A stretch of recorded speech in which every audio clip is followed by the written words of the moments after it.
Well, there are two things that Paul Krugman has shown that he does not understand in any article he's ever written. First of all, he does not understand money.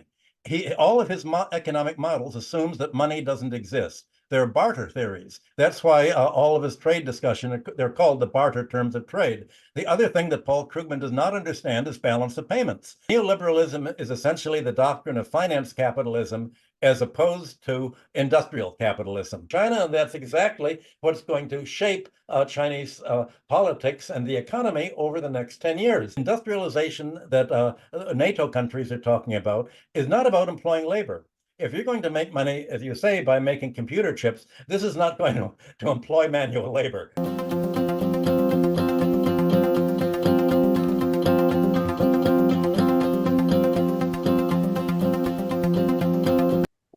Hello and welcome to another episode of India and Global Left. Today we have with us the economist Michael Hudson.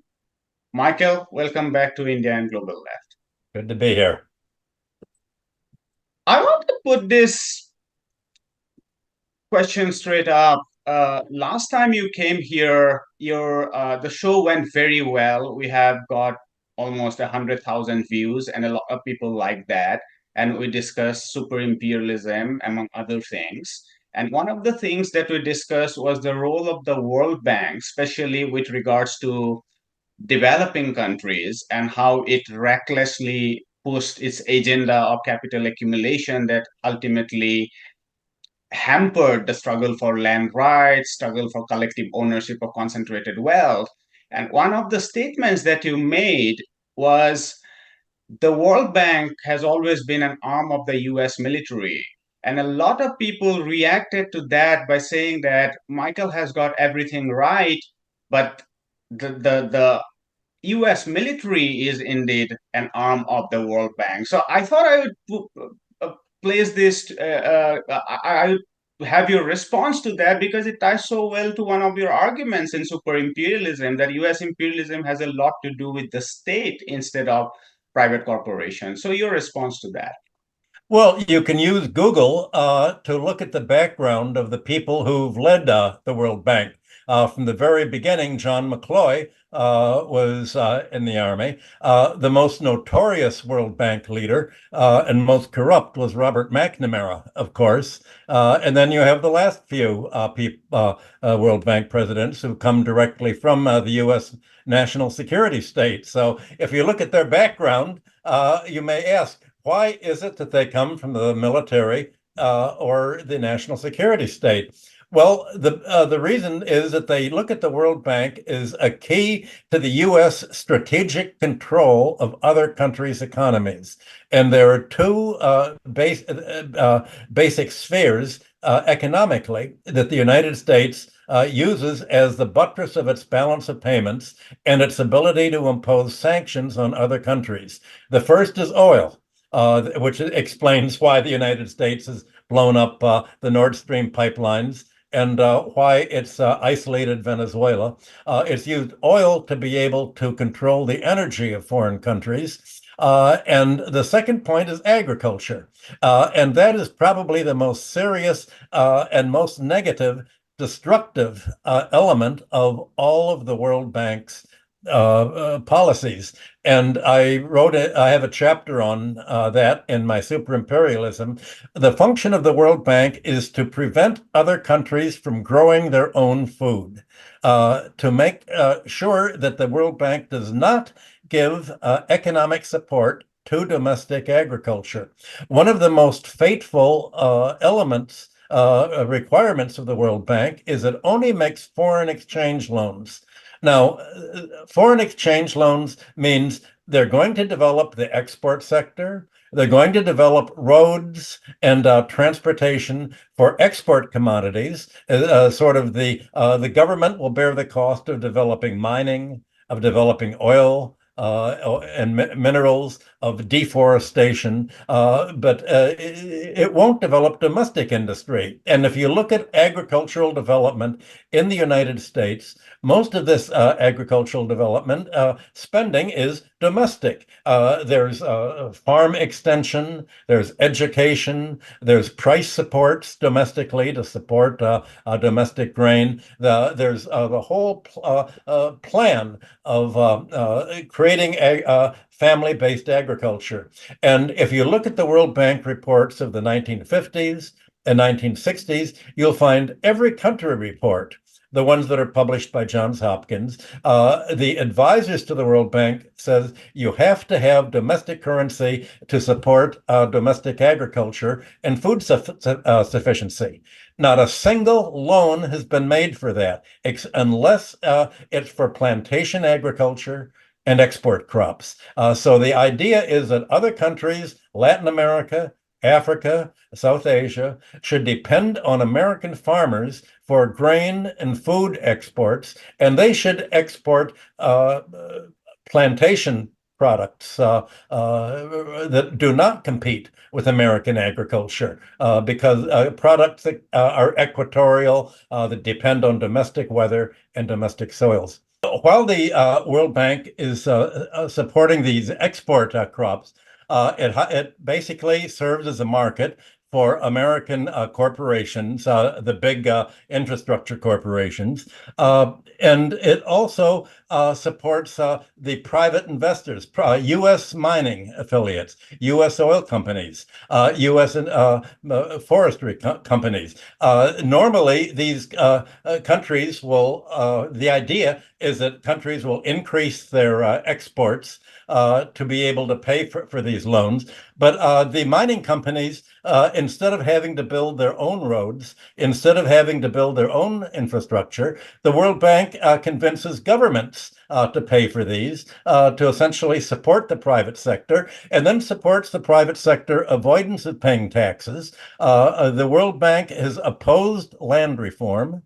It's opposed any of the domestic rules that any country, such as the United States, or the European common agricultural policy, have used to support domestic food production. So what the World Bank has done is subsidize import dependency on American grain, and the export competition with other World Bank customers to compete against among themselves at products that do not compete with American or Western Europe production. So the World Bank is basically an arm of economic warfare by the United States and NATO against the global majority.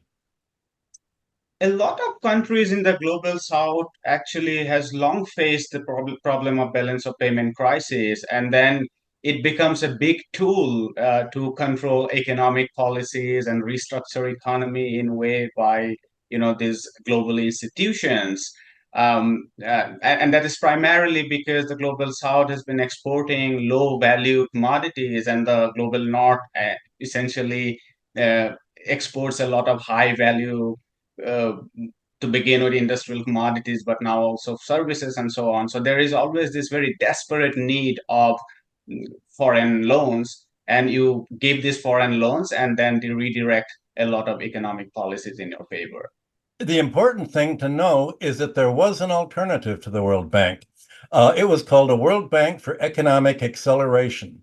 And it was promoted by the American senator from Florida, Senator Smathers, and was called the Forgash Plan after Morris Forgash, who was the head of basically the containerized shipping. And the World Bank for Economic Acceleration was to finance land reform. It was to finance domestic currency subsidy for agriculture and domestic import displacement. And of course, that was opposed by the United States. And I found out that it was opposed because a copy of the plan was sent to my former boss at Chase Manhattan Bank, John Deaver, and Deaver advised David Rockefeller that every country that is engaged in land reform has ended up a political enemy of the United States.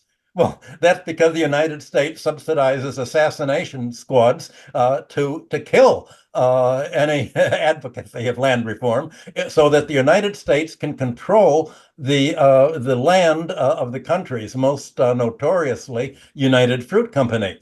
And so, to the extent that the World Bank has supported agriculture, it's supported foreign-owned plantations, not domestic economies. So, the idea of the World Bank is to turn Latin American, African, and other economies into extensions of the US economy, not serving their own domestic economy. And when you look at the World Bank as creating sort of an America in Brazil, America in Argentina, working hand in hand with the International Monetary Fund to put the financial squeeze on countries that don't comply with this pro-American trade strategy, then you realize that you need a alternative set of international institutions that whose goal will be to promote domestic development and domestic independence in food independence, basic consumer goods independence, energy independence, instead of dependency on the United States. I think this is a good segue into one of the questions that I had for this discussion, which is on de-dollarization. And you have been at least suggesting hopes regarding de-dollarization. And I wanted to bring to your attention, perhaps viewers' attention, because you must be knowing this, that Paul Krugman in the New York Times wrote an article called as De-dollarization Debunked. And what he argues basically is that it's very unlikely, following up on Charles Kindleberger's idea that a stable global hegemonic currency is important for global financial stability. What he argues is that the most of the international market is in dollar because of its private trade, financial transactions in the private account, and banks recording these transactions in dollar. And he says that the reserve currencies that different countries hold are actually very tiny, minuscule of the overall transactions in dollar. And the final point that he makes is that the alternative, which is the Chinese yuan, is not possible because China still maintains capital control, and nobody would like to make yuan its international currency because that would not be a free flowing currency. What's your thoughts on that, and why do you think that de-dollarization is not just important but also possible? Well, there are two things that Paul Krugman has shown that he does not understand in any article he's ever written. First of all, he does not understand money. All of his economic models assumes that money doesn't exist. They're barter theories. That's why all of his trade discussion, they're called the barter terms of trade. The other thing that Paul Krugman does not understand is balance of payments. Now, it's the reason that he is so popularized is because he does not understand them. If he understood the balance of payments and money, he wouldn't be popularized. He'd be here with me talking to you instead of writing in the New York Times. The de-dollarization doesn't mean having an alternative currency like the euro or the dollar or the yen. It doesn't mean a domestic currency at all. De-dollarization means how do you avoid having to keep your reserves in dollars where the United States can simply confiscate them, as it confiscated 300, along with Europe, $300 billion of Europe's money. And it's now threatening to grab all of Saudi Arabia's American holdings if Saudi Arabia opposes the American joint American-Israeli attempt to take over the Near East and attack Iran. The proposals to replace the dollar don't mean using each other's currency. You'll denominate trade in each other's currency. You'll have, of course, some holdings of other countries' currencies, just as every country holds other countries' currencies to stabilize the foreign exchange market. But the big problem is, what do you do with to keep your international reserves, the savings of the country in a kind of global money. In other words, what do you do to replace the role that gold had prior to 1971? The problem is that the growth in international reserves itself is a function of American military spending. Almost all these dollars that have been ended up in the bank accounts of foreign governments have been injected into the world economy, not by foreign trade, not even by foreign investment, but by foreign military spending. And again, I showed the statistics in Super Imperialism and in the monographs that I've written. The U.S. Private sector for many decades was exactly in balance. It was the government sector, and specifically the military sector, that pushes dollars into the foreign economies. And what are foreign countries going to do with the dollars? Especially what would a country like Japan or China, which were the big accumulators of dollars in the 80s and 90s, do? Well, the United States will not let these countries do what the United States does to them. It won't let these countries buy major American industries. It won't let them buy control of any major technology. It will only let these dollars be invested in U.S.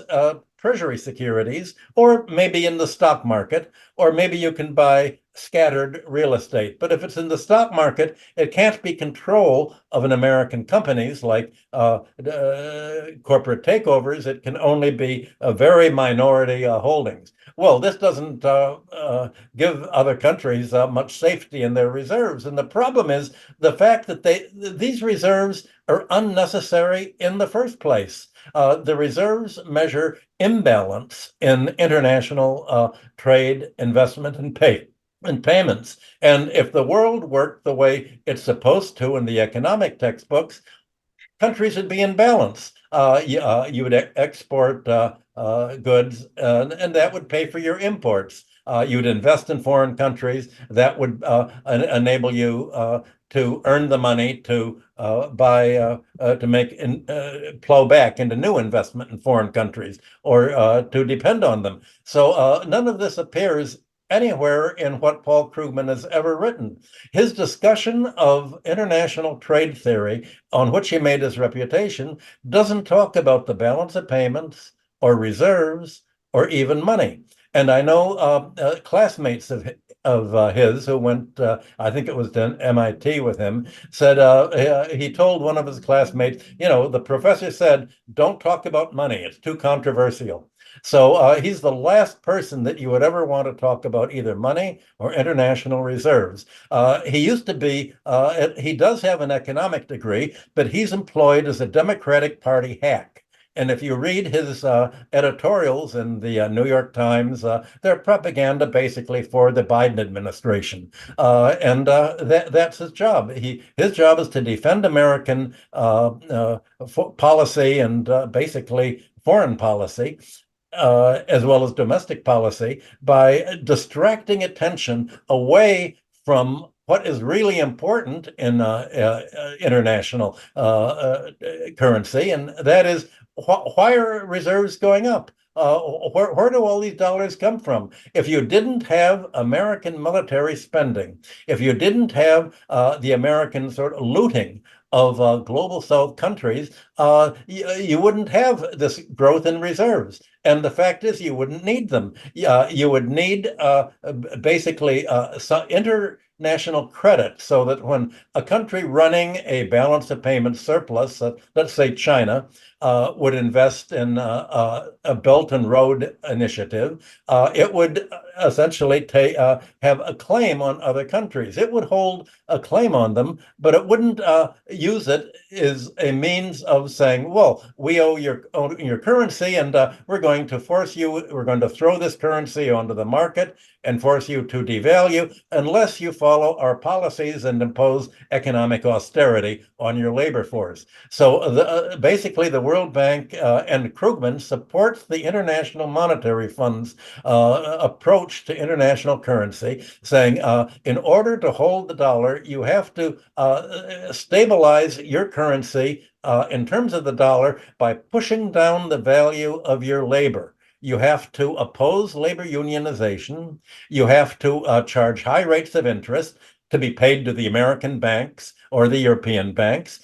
You have to impose austerity so you will not have labor developing your own industry to compete with the United States. So international reserves, the lack of international reserves is used to prevent countries from expanding the economy to support the employment and investment and government infrastructure spending that has made the United States and the West rich. Well, the global South countries and the global majority want to get rich in the same way that the United States has done and that China has done by public infrastructure investment. And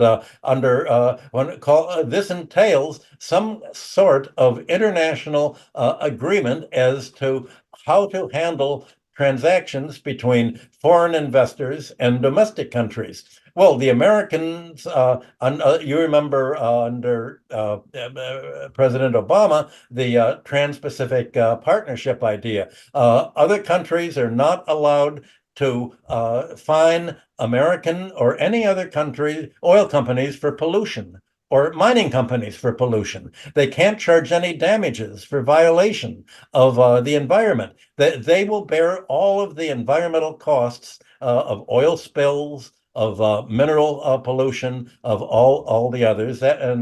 If they try to tax these countries or fine them, they have to pay an enormous fine that will leave them basically bankrupt internationally. So the fact is that access to international credit, to international reserves, is used as a kind of political leverage to force them to follow laws that will not tax American and European firms, that will let them use accounting stratagems to pretend not to earn any profits at all at home, but to take them in offshore tax havens and offshore banking centers to pretend that there are no profits. The whole international financial system is a massive pretense to avoid two things: to avoid paying taxes to the countries that are the host countries for investment, and to avoid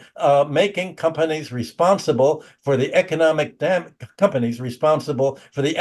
damages that they cause to the environment and to the rest of the economy. All of this is part and parcel of the international reserves and the international financial system, and that's what Krugman and the United States national security people and basically trade strategists want to prevent. They want to keep the system the way it is. They don't want other countries to be able to avoid dependency on the United States and the IMF and the World Bank for what they can and cannot invest in. So if you're looking at reserves, you want to put it in the whole context of where is the overall economy going? And where is the all regional economy for the 75% of the world that doesn't want to be governed by the United States and NATO? Where is it going?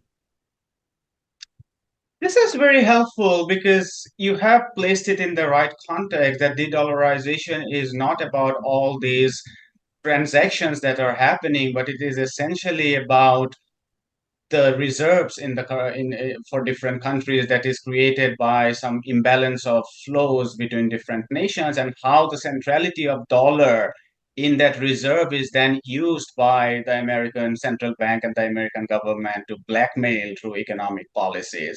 Paul Krugman notes that yes, reserves maintained in dollar are falling from perhaps 82% to some 57%. Then he brushed aside saying, well, that's not important. Look at how the transactions are going, which are basically the barter that you are referring to. I want to come to. I want to say one more thing about Sure. dollar Yes. reserve. Why did the United States go off gold in 1971? It's because General de Gaulle in France and Germany was doing the same thing. We're cashing in all of the dollars that were thrown off by American military spending, mainly in Southeast Asia, but around the world in the 800 military bases.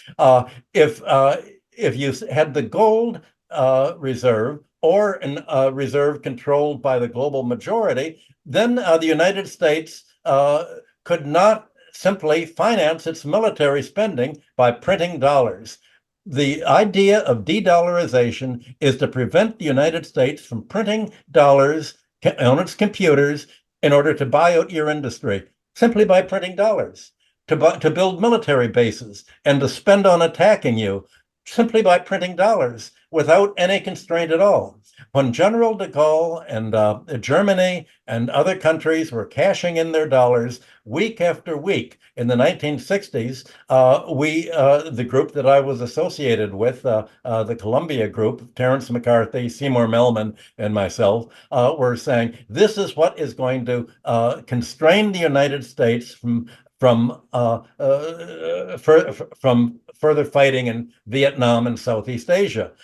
So when you say keep the dollars, you're saying keep the American ability to spend an infinite amount of dollars on military spending and on buying control of your economy simply by printing dollars instead of earning it through exports. So despite the fact that the United States is deindustrialized, despite the fact that it cannot produce its own what it needs for trade, its own products, despite the fact that it's basically become the world's largest debtor, it continues to print all the dollars without constraint. De-dollarization doesn't simply mean giving an alternative to the global majority. It means to prevent the United States from parasitism of host economies. And that's what the United States is. The dollar glut is a parasite on the host being the appropriately named host countries that hold these dollars. We had Professor Jayati Ghosh and we discussed the problem of sovereign debt crisis. And she said that one of the ravages of giving the US central bank, that's the Federal Reserve, its global power through monetary policy is that every time there is a hike in the interest rate, short-term money flows out of the global south and comes back to safety, leaving this country devastated. And then IMF, the World Bank, they go in and redirect economic policies towards neoliberalism. Yes. This perhaps is a good segue into neoliberalism itself. I mean, a lot of focus of this show goes into understanding capitalism, and as we stand now, is perhaps we are in some life cycle of neoliberalism. Even some people are arguing that we are beyond neoliberalism. And we have been focusing on the labor side a lot. We had Professor Richard Wolff in the show, and he discussed a lot about how the US labor movement was smashed and so on. I want to discuss with you the side in the capital markets that happened with this neoliberal transformation or neoliberal revolution, anti-revolution, whatever one likes to say. Break down for us what were the changes that happened in the capital markets and how did it destroy industrial capitalism and how did it transform capitalism all over the world? Well, you're quite right to recognize that the focus of neoliberalism is the capital market. Neoliberalism is essentially the doctrine of finance capitalism as opposed to industrial capitalism. Industrial capitalism wanted to lower the cost of living and the cost of doing business by having the government invest in basic infrastructure to provide basic needs, education, healthcare, transportation, communications at a low cost so that the employers did not have to pay their labor high wages. They could afford to have a low cost of production to compete with other industrial countries. Neoliberalism seeks to maximize the cost of production by financing it very largely by debt financing. And debt financing is basically used to make short-term gains. The financial perspective and time frame is a short-term time frame, as opposed to industrial capital, where you have to invest in long-term equipment, factories and employing labor, long-term development of market. Finance capitalism makes money financially. And you can make more money financially by deindustrializing, by buying a factory, firing the workers, closing it down, and renting out the factory as luxury housing, gentrifying it.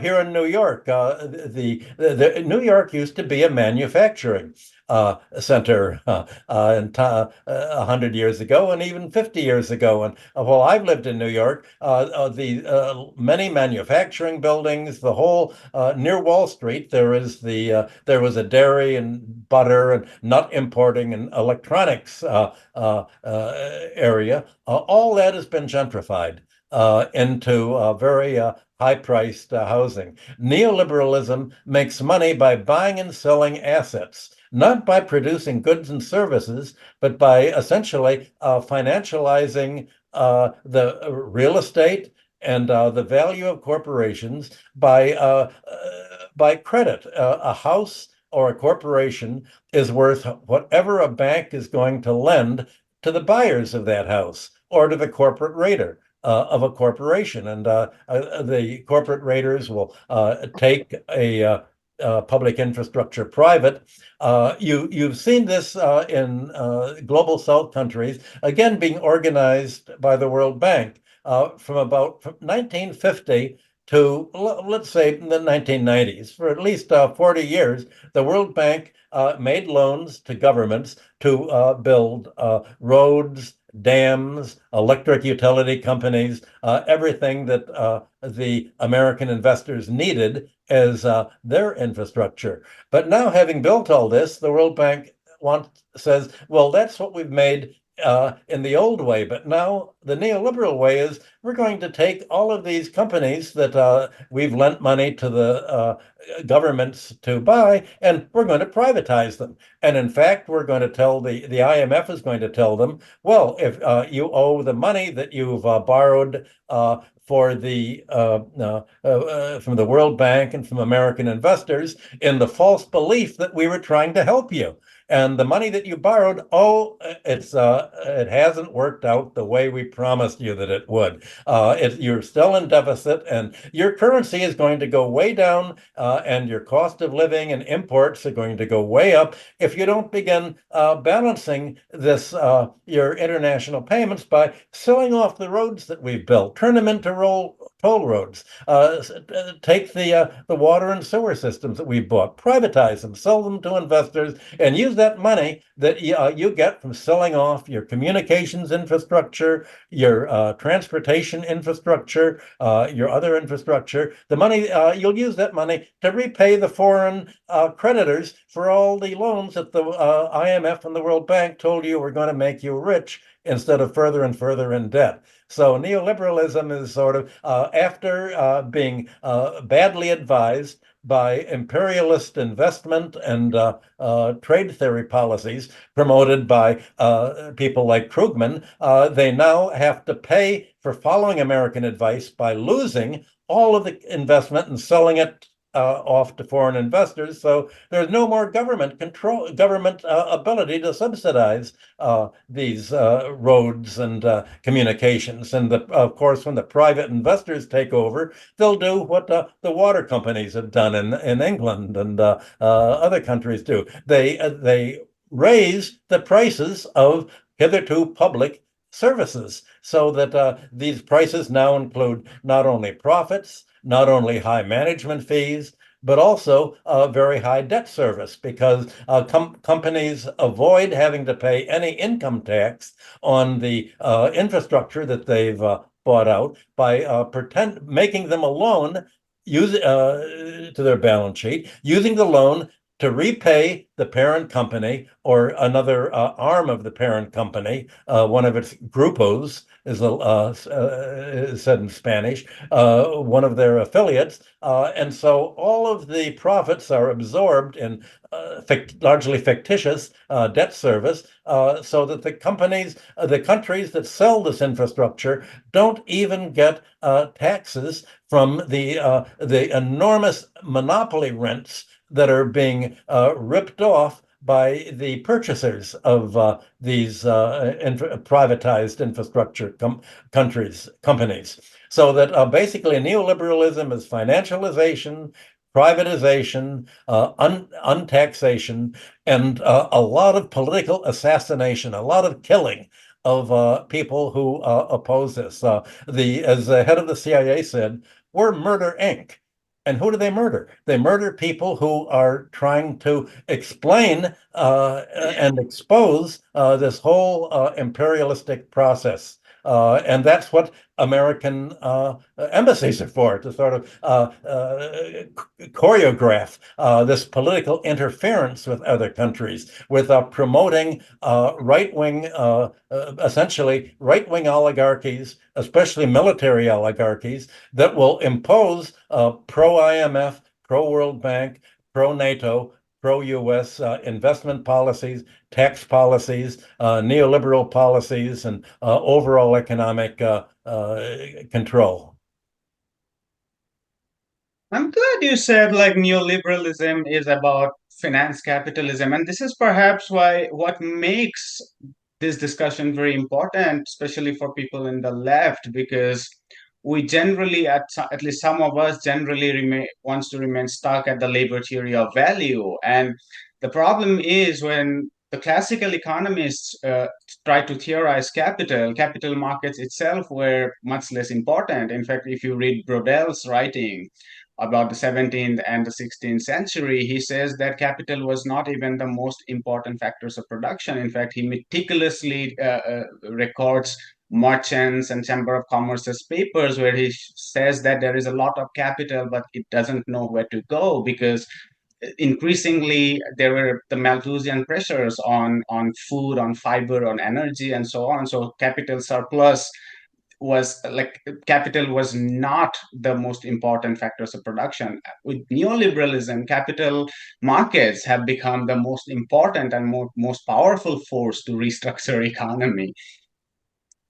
Well, part of the problem is just what you said.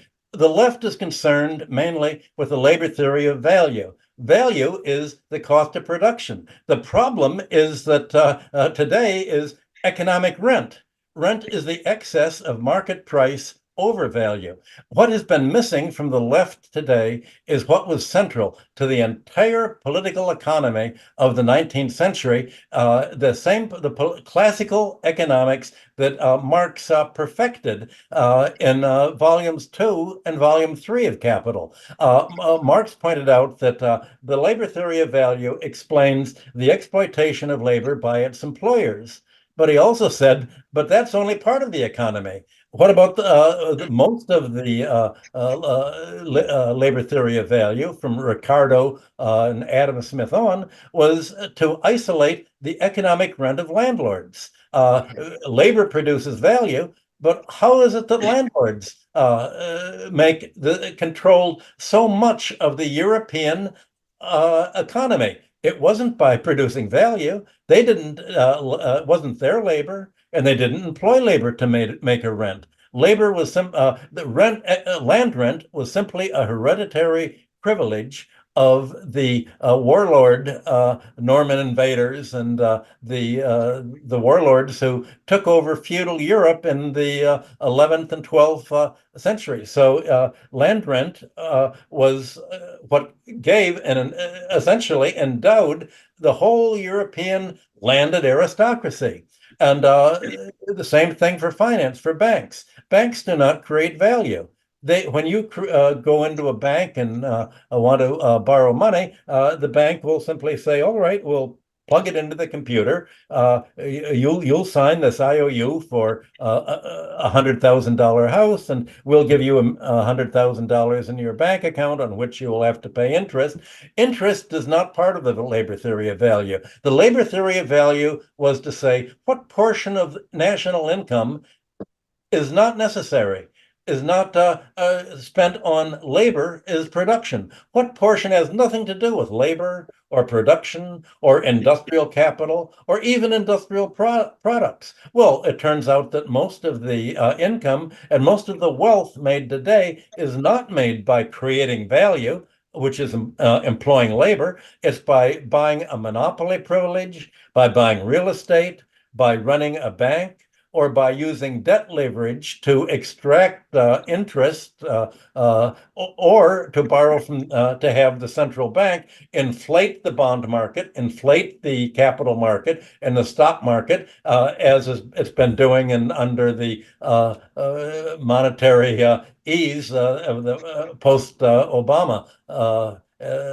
depression from 2008 on. All of this wealth has nothing to do with creating value. It has nothing to do with employing labor. In fact, all of this increase in wealth by the financial class, by the real estate class, by the insurance class, and what I call the FIRE sector, finance, insurance, and real estate, has been created in the form of economic rent, not wages, not profits, but land rent, monopoly rent, and financial returns, and by the increase in the monetary and financialized, debt financed increase in the price of housing, the price of stocks, the price of bonds, the price of buying a financial income, which has been very highly concentrated in the hands of the wealthiest 10% in the United States and Western Europe. You mentioned about the fire sector. I mean, this morning's Financial Times comes up with a report on the problems that the major US banks are facing. And it essentially records two major problems. One is the rising interest rates, and the other is the non-performing assets. It records that the four major banks, Citigroup, JP Morgan Chase, Wells Fargo, and so on, its non-performing assets have gone up recently, and it is recorded at $24.2 billion. And if you read the report, one of the nervousness that is expressed is the property sector. It says that the banks are essentially finding it difficult um, to profit through its mortgage loans, and it is really become a cause of concern. I want your response to that, but I also have one question, or maybe I'll have your response and then ask you the question. Well, what you're pointing to is to the self-defeating characteristic of neoliberalism and finance capitalism. If you try to make money financially instead of industrially, then the industry is going to close down and move to China and Asia. What's going to happen to all of the factories and the real estate that these factories were in? And if you're going to aim at moving your employment out of the United States into low-wage countries as part of your class war against labor, then these offices are going to close down and the factories will close down. And who's going to pay the rent on all of these buildings? Well, commercial real estate that owns these buildings is very different from homeowners' real estate. A homeowner has to, at least traditionally, you have to make a down payment. 10%. In my day, it was 30% of the purchase price to buy a home. But commercial buyers, people like Donald Trump, they won't put down a penny. They'll say, well, I want to buy this, lend me 100% of the money, and I'm going to buy this building. And then I'm just going to wait for you to inflate the economy, and I'll just charge rent that I make in my sleep, and I don't create value, just making in my sleep economic rent. And all these rents and the increasing value of the property that from your inflation, I'm going to pay you the rent from the income that I get, and I'm willing not to keep the rent for myself. That's why the real estate sector doesn't pay income tax. largely. I'm going to basically, I'm after the capital gain of the rise in property prices as the rental yield go up. Well, how can the rental yield go up if you're deindustrializing the economy? If you have the Federal Reserve saying our job at the Federal Reserve is to create unemployment. It's to lower the price of labor. And you've had the last two heads of the Federal Reserve say again and again, whenever wages go up, this is this threatens American profits. So we're going to raise the interest to create austerity, to create a downturn so that labor will not have its wages and living standards increased. So bank management, financial management, central bank management is anti-labor. But if you're anti-labor, then you're against employment. Again and again, the head of the Federal Reserve has said, we want to increase unemployment. Marx called that the reserve army of the unemployed, so that it'll be harder for labor to get jobs and they'll have to fight against each other to compete and lower the wage rates, or at least keep wages from going up. So whenever the Federal Reserve reports wages going up or employment going up, the stock market plunges. When employment goes down, the stock market booms because they say that's good for profit. Well, if you're going to be anti-employment, the offices are going to close down because there's nowhere to go to work. You'd think that was obvious enough, but the newspapers and the Fed says, "Oh, the building is not performing. It's a non-performing loan," saying Office the landlord is buildings. not having enough money to pay the interest. So what you're having is that landlords are simply not paying the mortgage. And they're going to be like all of the homeowners that found in 2008 that they had to pay more money for a mortgage than they could go and rent an apartment, an equal house somewhere else. You're having the commercial building owners walk away from their property, and there's an idea that maybe 20% of property is going to be just abandoned. Well, what's going to happen? There will be some market for turning these office buildings into luxury apartments. Luxury means is really unpleasant schlock. Is sort of like the kind of apartment that Donald Trump builds. His buildings are known for being schlock, very poor design, bad walls. I know the architects, and they say, "Oh my God, what he's made us do? That's just junk." Well, imagine if you say, "I'm going to live in what used to be a big bank building on Wall Street or Broad Street." Well, it turns out that if you can imagine how these buildings are, they're going to be a lot of bedrooms without windows. Well, the problem is that the New York real estate laws say that every bedroom has to have a window, for ventilation or just people like to for light. And so there's a question is, can these office buildings, bank buildings, financial buildings, other office buildings, can they really be turned into residential, gentrified apartment? Nobody knows what's going to happen. Are they going to be torn down? What's going to happen? So the banks are left with assets on the book that they've lent, let's say, $100 million for a given building that's supposed to be yielding, say, $5 million in interest every year, and all of a sudden they're not getting any interest from it, and the value of this loan has gone down to who knows what. Well, what do? The banks will say, let's give this mortgage to the Federal Reserve as a deposit, and the Federal Reserve will give us real money for it. Let the Federal Reserve and the government take the big loss. That's the only hope of getting out of this, because 80% of bank loans are mortgage loans. And the problem is for the last 10 years, people have said the result of the Obama depression and the fight against labor and the Democratic Party's fight to lower wages is going to be a, a property collapse. Well, that's exactly what you're getting, a commercial property collapse that everybody's foreseen. All of the smart buyers have already gotten out, and they've tried to sell these office buildings to pension funds and naive investors, basically, or maybe to German banks. The Germans believe that Americans would never cheat them. So that's basically where the action is these days.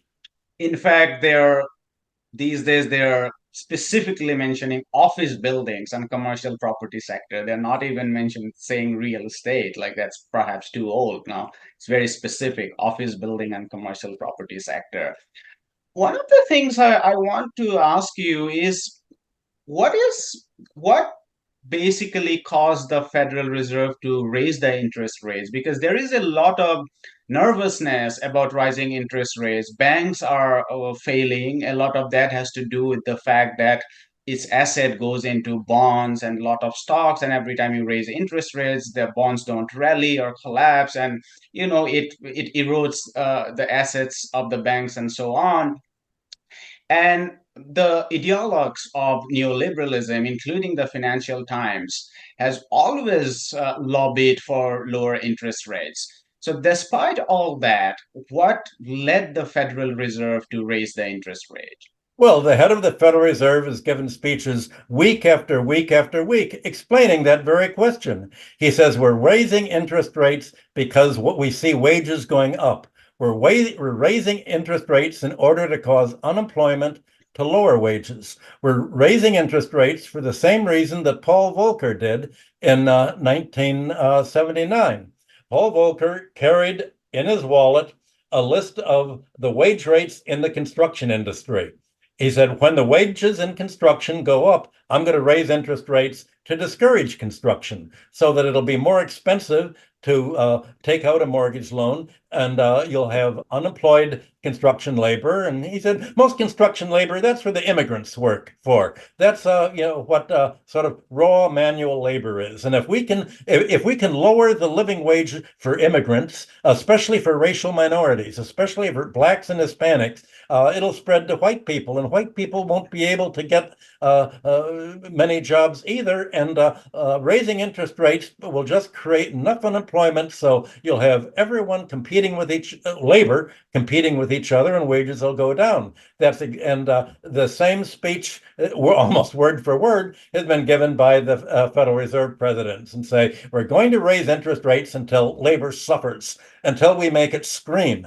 And when it screams, then we're going to know that this is going to help increase profits, and maybe that will help reindustrialize the United States without by impoverishing labor. This is exactly the opposite of how the United States got industrialized in the late 19th century, by offering high enough wages for labor to have a good education, to be well fed, well clothed, well housed, and to be more productive. If you're going to impoverish labor, you cannot expect this labor to be more productive. You'll have labor pretty miserable at its job, and they're not trying to be more productive. If anything, they're doing what Thorstein Veblen described as industrial sabotage. They'll just try to fight back as much as they can. And to put it briefly, the class war is back in business, and it's being led by the Federal Reserve. I like how you link Marx's Reserve Army of Labor with Fed's interest rate policy. I mean, it's incredible. Um, talking about industries. I mean, you have been for so long talking about the destruction of industrial capitalism, especially in the global north. And there has been talks about reindustrialization of the global north. I mean, the Financial Times and New York Times went all over during the times of the Inflation Reduction Act, saying that it's somehow bringing in new industries through government subsidies and so on in the green technologies. Emmanuel Macron wrote a piece in the Financial Times, and we had a brief conversation through email on that, where he said that I am very hopeful of making France the hub of green technology, artificial intelligence, semiconductor. These are things essentially the global south are perhaps too dumb to produce. I mean, he doesn't say in these words, but this is what he meant. There is a lot of talks about increasing tariffs against Chinese electric vehicles and so on, all in the hope, or at least in the narrative, that we are gonna, both Europe and the US are gonna reindustrialize itself. How do you look at it? Well, when Macron and the U.S. talk about industrialization, what they mean is just what you pointed out, creating an information technology monopoly. How can they create some monopoly to get monopoly rent? Industrialization that NATO countries are talking about is not about employing labor. If you're going to make money, as you say, by making computer chips, this is not going to employ manual labor. It's not going to raise wages. In fact, the Biden administration gave a huge tens of millions of dollars to build in, I think it was Arizona, a big plant to make computer chips that were going to be run by a Taiwanese company. The Taiwanese company said, well, the problem is there's no American labor to work there. We'll have to move our own labor in because you're not training people to make computer chips. You're not training people in industry. Your schools are all assuming that we're in a post-industrial economy. So why train people to go to work in industry? So if your idea of industry is to build a technology monopoly, whether it's in pharmaceuticals or information technology, you're not really employing labor. You're employing very high priced specialists with a highly educated, maybe PhD level, computer training, IT training, pharmaceutical training, microbiology. This is not the kind of labor that Marx was talking about for the industrial labor. And if you're, industrialization really is about making things like you have in your house. The kind of making your furniture, your kitchen utensils, making the house itself. This is not the kind of industrialization that America and Europe is talking about. And the problem is that if you're talking about manufacturing type of industrialization, we know that Europe is a dead zone now because in order to make manufacturing, you need energy. It uses fire. It uses energy to run the machinery. And America has said you can't trade with Russia for that. America has also said, well, yeah, you really can't trade with China either. So the Europeans have complained to China and say, you know, it's really not fair. We're buying more from you than you're buying from us. And China says, well, why don't you sell us this computer chip etching machinery that the Dutch make? You know, that's national security. We can't sell that to you. We can't sell you anything that you need. Isn't there something you don't need that we can sell you for buying what we do need? You know, your metals, your special minerals, all the other things that you make. And China says, well, here's the problem. If we when we export, you're absolutely right. It's not right for us to export more for you than we're buying because we're going to end up with euros, and the euro that's going to go down because you're a dead zone now. You're wrecked. The America has wrecked you. Why do we want that? And we don't want dollars because America deindustrialized. What does America produce that the rest of the world wants except saying we have something that you do want? For us not to atom bomb you, for not to do to you what we did to Libya and what we're doing to Gaza and what we're doing to Syria and what we're doing to Ukraine. You know, that's what we have to offer you. Well, that speeds the parting guest. So it's not really an economic model. It's a militarized, what used to be called imperialism. One of the main reasons of the recent German slowdown of its economy is the high energy prices. In fact, today's Financial Times carried a long coverage about the difficulty of recruiting people in its oil and petroleum sector, which is it's is making these oil barons, the shale oil barons, Chevron, BP, they are pouring in money in American universities in a way to recruit because they feel that people are moving away to this green technology and artificial intelligence. The interesting thing is both are, I mean, uh, the green technology chips and so on are so high tech, which, as you said, doesn't require manual labor and cannot employ large sectors of the population. And no wonder why in the US there is no renewed push for public education, because if you want to employ most of your population, then you have to make them educated. But essentially, you can think of reindustrialization without educating your people, only because you are talking about a very intellectual property right driven industrial sector, if even if at all that's an industrial sector.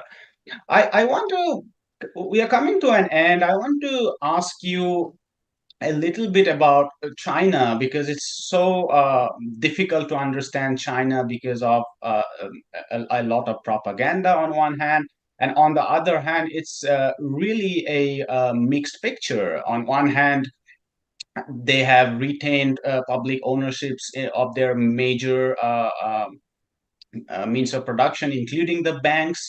The party does act as a supervisor against big businesses.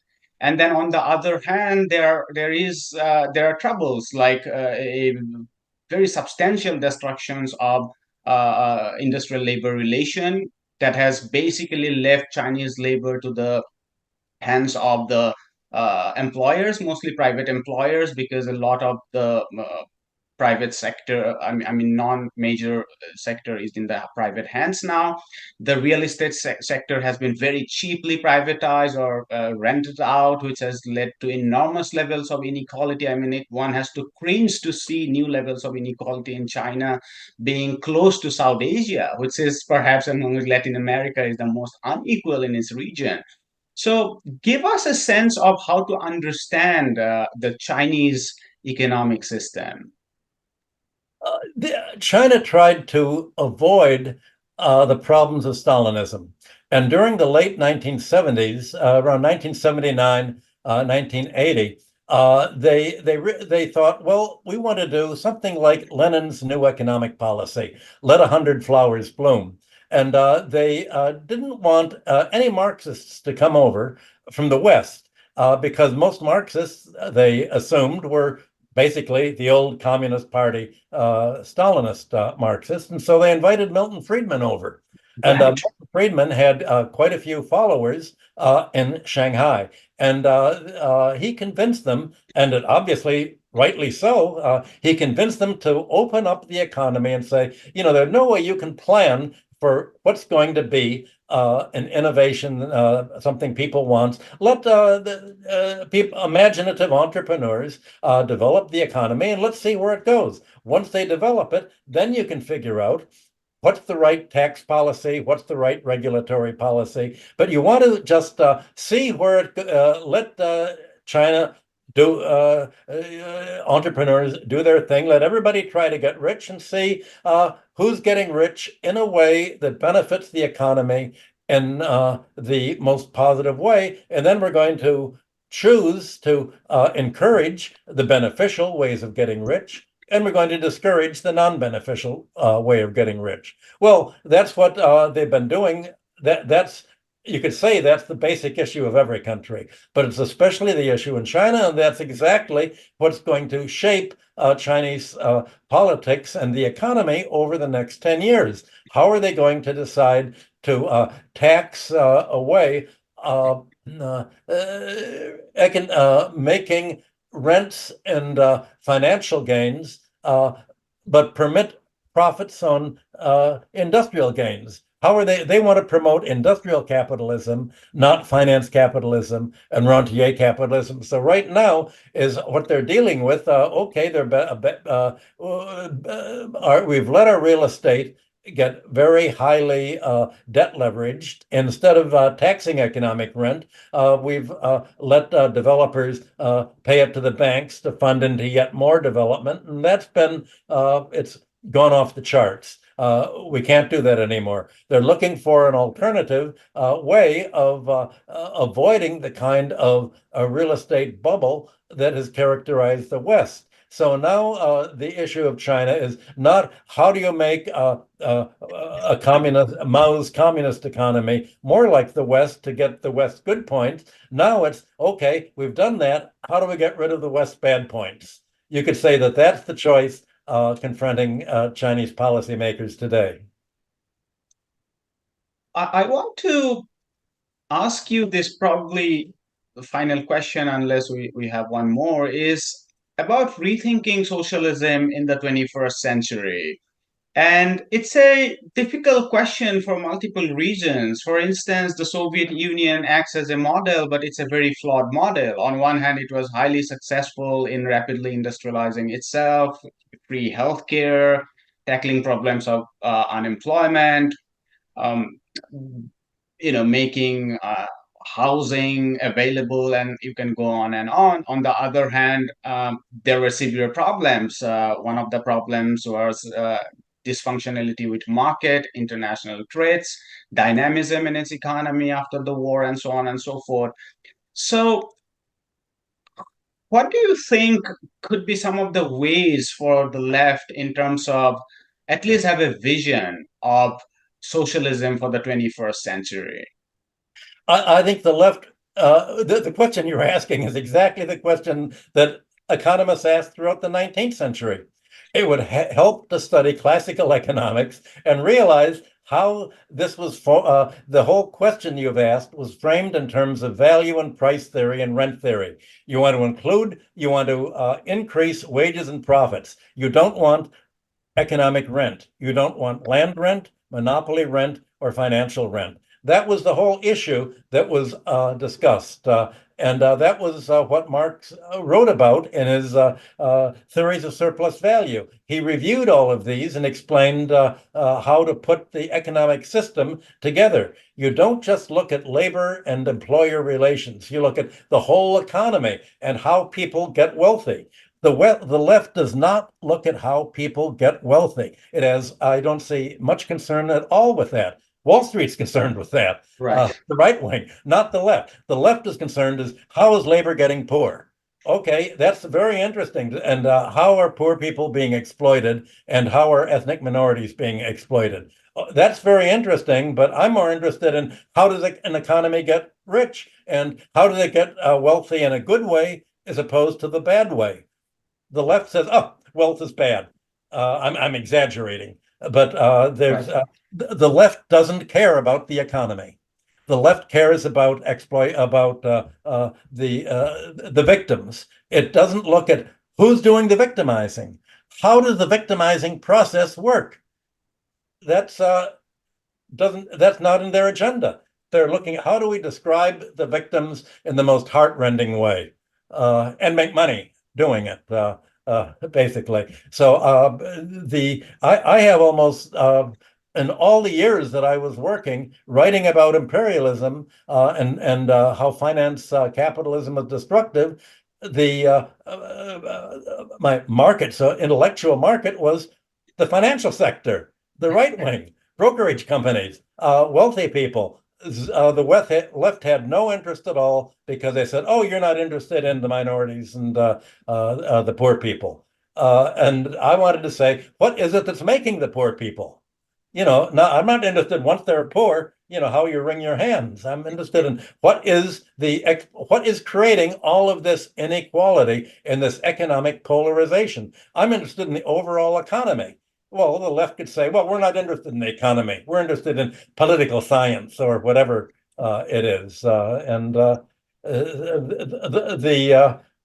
hope for the left is really what is happening outside of the United States and Western Europe, because part of the American imperialism has been to promote a false left. So when I've been criticizing the left, this isn't the left of my generation that Right. was concerned with what I'm talking about. This is the non-governmental organization left supported. This is the World Economic Foundation left. This is the Ford Foundation left. This is the Bleeding Heart liberal left financed by the finance capitalists that the last thing they want them to do is to talk about how the economy is about finance capital at the top, much more than the victims at the bottom.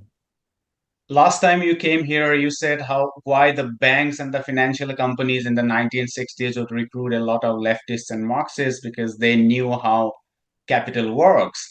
And today, perhaps they would recruit people from the left who can talk merely about diversity, equity, and inclusion. Well, they don't have economic research departments anymore. So the banks today are not like they were in the 1960s. If they were, somebody who was interested in the imperialism, like I was, could go to work for a bank to learn how imperialism worked. I mean, that was where I learned it. I did not learn it from the universities about how it worked. I didn't learn it from reading the old left that I came from out of. I learned it by actually working for the banks and on Wall Street, because they wanted to say, how can we make exploitation better? How can we perfect imperialism? And that was their concern, and that was my concern to explaining how Mm. imperialism worked. So no, the banks now say we don't have to understand the economy; it's all an insider deal. All we have to do is, finance who's elected as president and Congress, and do an insider deal. We don't need to know what we're doing. We can. You don't need to be smart to make money. You don't need to understand how the world works. All you need is greed and corruption. I don't want to hold you enough, but I just want to leave you with this one final question. Since you have been writing so much about imperialism in general, and we are seeing the ongoing destruction and genocide in Gaza, uh, have you been thinking about this? The New York Times today comes up with this reporting saying we have to be very happy now because the IDF has said that that Israel has switched to some sort of calibrated attack and finding ways which is less destructive in the south in Gaza. How do you Ways see to the what? role? The, Ways to the, what? the, the New York Times reports today that the IDF has said that it has pulled back its strategy from from a blanket destruction of the Gaza North to some sort of calibrated destruction of Gaza South. I wanted to ask you your thoughts about U.S. complicity in this destruction. Well, if you believe the what you read in the New York Times, you've lost all credibility. The United States is there to tell Israel how to hit the Arabs harder. The Blinken is there today, Secretary of the Foreign Secretary Blinken, to say, here is how you're going to attack Iran. Here is how you're going to attack Syria. But we know that you're very unpopular in the world. And now that South Africa has brought the claims against you, you're making us unpopular too because we're your backers. So we're going to keep giving you the bombs. And when we give you the anti-personnel bombs, please be gentle with them. And when you kill more than 10,000 people at a time, do it gently. But because most Americans now, there today in New York, there were the whole news at noon, 4 demonstrations against the attacks on Gaza. So the United States says, well, we want our warmonger, Biden, to be reelected. So we have to pretend that we're not supporting you. We want to pretend that we're saying, "Oh, please be more gentle." Well, here's the new bombs. Here's how you're going to kill. You're going to attack Iran. Here's how you're going to attack Lebanon in the next week or two. So all this crap about we're going to be nice. The United States is urging other countries to be nice. This is just for domestic propaganda consumption. It's not, you're not being nice when you send somebody like Mr. Blinken there saying, I'm with you, kill them all. And that's what Blinken's saying. That's what Biden is saying. And of course, ultimately, there will be a fight back from Hezbollah. And and you can just hear Blinken and Biden cackling together saying, we fought to the last Ukrainian, now we're going to fight to the last Israeli. And we'll end up holding the Near East once we fight to the last Syrian and the last Iranian. That's basically the United States policy. So the New York Times is just the propaganda agent of the American attack on the Near East, and it's really the United States that's behind it all. That's pushing it. It's the United States that gives Israel the armaments. The United States that is funding Israel. The United States is doing to Israel exactly what it has done to Ukraine. That's what you should bear in mind. The United States is not telling Mr. Zelensky to be, please stop bombing the civilian buildings in the Donbass and Luhansk region. They're saying, kill the civilians as many as you can. That may lead to a regime change. Do the terrorism by attacking Russia as much as you can. We'll use that domestically to try to get an anti-Putin movement going. That's basically how to interpret what's happening. The United States is not pushing peace anywhere in the world. That is not, and that is why the Republican alternative to Donald Trump is Nikki Haley, who says, let's change the name of the Defense Department to the War Department. And that's, I think she's got Right. the pulse of the military industrial complex that is backing her candidacy quite clear and explicit. Michael Hudson, thank you so much. Well, thank you. I'm looking forward to seeing the transcript, and I hope you have an interesting discussion. Yes, this was a very good discussion. Thank you so much. And you have been very generous with your time. Thanks. Thank you very Have a much. wonderful rest of the day. Bye. Hi, my name is Ayushman. I, along with Jyotisman, have started this platform. In the last 2 years, we have tried to build content for the left and progressive forces. We have interviewed economists, historians, political commentators, and activists so far. If you have liked our content so far and want us to build an archive for the left, I have two requests for you. Please do consider donating for the cause. Link is in the description below. Also, if you are not able to do so, don't feel sad. You can always like our videos and share our videos to your comrades. Finally, don't forget to hit the subscribe button.